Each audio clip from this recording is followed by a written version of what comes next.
it does show they have that momentum. And as I said, the most significant part, I think, is that it shows that many votes will be taken away from the Tories across the country, which often will help the Labour Party. But clearly, if Nigel Farage can keep building this narrative, maybe Reform will get more and more votes, and they will start winning more and more seats. So they could form a decent-sized cluster in the next Parliament. Do you think this is sort of peak popularity for Reform? I think that with this campaign still 3 weeks to go, it could grow further. That poll gap could widen if more and more voters do think, oh, maybe it's not a wasted vote for Reform. If Nigel Farage does convince them that it's worth voting for them because they are doing really quite well in the national polls, so it could grow for them from here, and that'll be even more worrying for the Tories. Joe Mays, UK politics reporter at Bloomberg, is here. Joe, good morning. Good morning. Shall we start with what happened just before the debate? Was this YouGov poll that puts Reform ahead of the Tories? I mean, clearly, it's been a pretty bad week for the Conservatives. This tops it off. It definitely does. This is the crossover moment that Tory strategists, MPs had long feared, and it's a sign that any momentum the Tory campaign was trying to build is really not there. And there's this real danger now that they lose significant votes to Reform, which makes it even more likely that Labour wins a majority. I think that's perhaps the most striking moment from that TV debate last night, was just the opening when Nigel Farage said, we are now the official opposition to Labour. So yeah, it really is quite a moment in this election. I think we'll remember it in years to come. For specifically that moment, and then quite a lot, actually, of it felt like we went over the same sort of territory and turf as we have done before. Joe, how credible is that claim from Nigel Farage to say we are now the opposition? Well, there's one sense which is not really credible, in that, just given the first past the post voting system, Reform often gets votes, a lot of votes around the country, but never enough to be real contenders to win seats. And therefore, they are, even with they are doing well in the polls, only like to get a few seats. So the chance of them being the second biggest party in Parliament is very, very small. But nevertheless, it does show they have that momentum. And as I said, the most significant part, I think, is that it shows that many votes will be taken away from the Tories across the country, which often will help the Labour Party. But clearly, if Nigel Farage can keep building this narrative, maybe Reform will get more and more votes, and they will start winning more and more seats. So they could form a decent-sized cluster in the next Parliament. Do you think this is sort of peak popularity for Reform? I think that with this campaign still 3 weeks to go, it could grow further. That poll gap could widen if more and more voters do think, oh, maybe it's not a wasted vote for Reform. If Nigel Farage does convince them that it's worth voting for them because they are doing really quite well in the national polls, so it could grow for them from here, and that'll be even more worrying for the Tories. There is a tiny bit of positive news in the polling. It found that 80% of those backing Reform said that a very large majority for Labour would be a bad thing for the country. We saw, it was sort of mid this week, where Grant Shapps on Times Radio Breakfast actually was saying, look, we are nervous of this Labour supermajority. And you kind of think this is last-ditch campaigning efforts from the Conservatives to say, let's do anything to avoid, they keep saying, giving Starmer a blank cheque. Maybe that is a strategy that might lock down some of its base who would have strayed.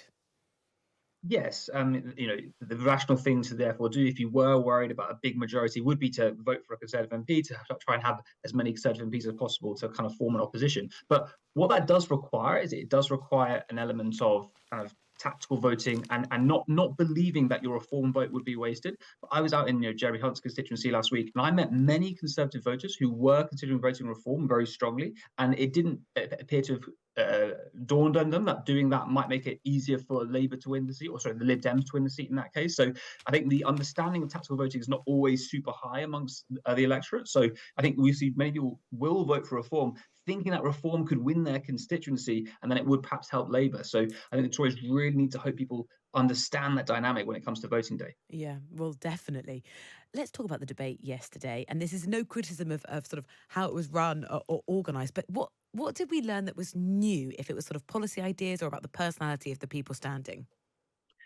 I don't think we learned an awful lot. I think that we had, sticking to the similar policy positions we've heard throughout this campaign so far. It was pretty chaotic at times, people speaking over each other. It felt like often we weren't really learning much. I think there were a few standout moments. I thought Stephen Flynn of the SNP had a pretty good debate in terms of hammering his key messages, especially around Brexit. He had a quite good few moments to get Nigel Farage. But as I said at the start, I think the Nigel Farage opening was probably the most newsworthy moment, where he did make that claim about being the official opposition. Obviously, Angela Rayner and Penny more than clashed. But yeah, I don't think we really advanced the policy debate in any significant way. Did any of the individuals taking part in the debate advance their own ability at doing it? I mean, they've done it once before. They know the drill a bit better. Had anyone sort of come out this time looking stronger and more convincing? I think of all the candidates, I thought that perhaps Stephen Flynn might come away and think I did the best for the SNP.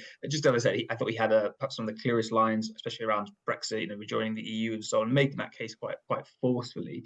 But I think no one really covered themselves in too much glory. And I don't think this debate will have a massive impact on the result of the election. I know, and it's so chaotic when they're shouting over each other like that, and they've got such narrow timeframes.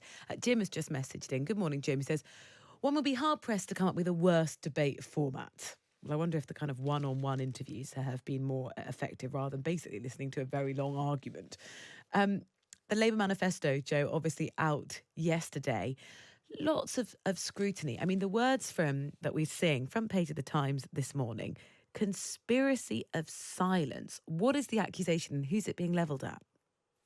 So this is the Institute of Fiscal Studies, very influential think tank, saying that what Labour are doing is they're not really being honest with the public about the very tough tax and spending decisions that will have to be made in the next parliament. So what Labour are effectively doing is presenting a manifesto that prioritises winning this election. So that, therefore, you're cautious, you don't make any plans that can easily be attacked by the Tories. You have a limited number of measures which might raise some tax, but not much at all. But you don't address the big economics question that will face you in government. I mean, you don't have to address that question now because your priority is winning the election, but you will have to address it when you get into power. And economists yesterday were saying the electorate faces a nasty shock when Labour will have to turn around and say, oh, by the way, there is this £25 billion spending gap, and that's what Bloomberg economics predicts, and we have to do something about that. And that might mean major tough decisions on tax and spend, which we didn't tell you about at the time of the election. I think that's the kind of conspiracy of silence the IFS is talking about. And then there is the challenge. Let's say if the polls end up coming to fruition and Keir Starmer is elected, there's going to be this sort of wave of optimism and people thinking this is a new change, a new start. But yet the financial situation that he inherits is the same one we're in now.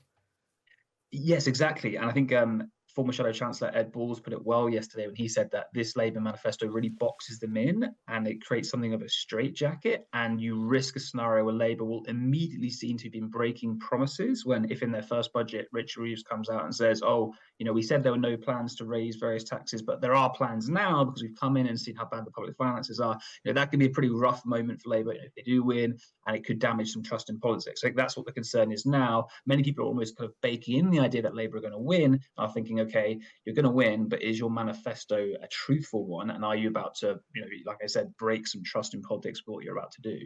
Joe, thank you. Joe Mays, UK politics reporter at Bloomberg, on sort of the repercussions of, number one, the Labour manifesto and then that debate yesterday.